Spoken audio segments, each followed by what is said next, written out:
If you want to be able to spot the Penn State players without a program this year, you better know the numbers because the Lions are going back to the no-name jerseys for 2015. Head coach James Franklin announced the decision last month.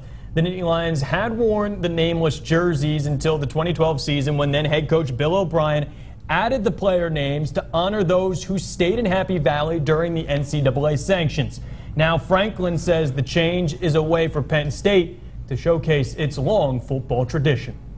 Those blue and white jerseys coming out that tunnel, you know who you're playing. You know, it's very iconic, very iconic. The tradition is just massive.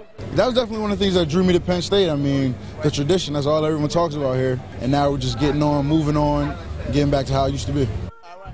Penn State did wear the nameless jerseys for one game last year. The Nittany Lions went old school for homecoming against Northwestern.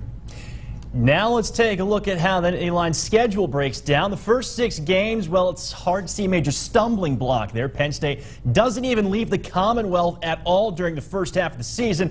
Nittany Lions are 93-17 combined all-time against their first half dozen opponents and a winning percentage of .845. The only one of those teams having a better record than Penn State in 2014 was Rutgers at 8-5, but the Nittany Lions beat the Scarlet Knights last year in New Jersey. That Rutgers team also rebuilding a bit. The back half is a much different animal for James Franklin's crew to tackle.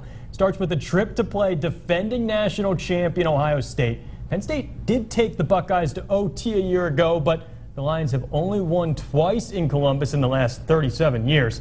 Penn State also looks to avenge losses a year ago against Maryland, Illinois, and Northwestern.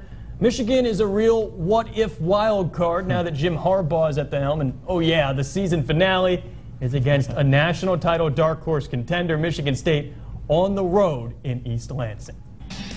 Well, time is ticking down on our Penn State kickoff preview. We'll be in full-on 2-minute drill when we get back and look at some of the under-the-radar Nittany Lion players to watch heading into the 2015 season.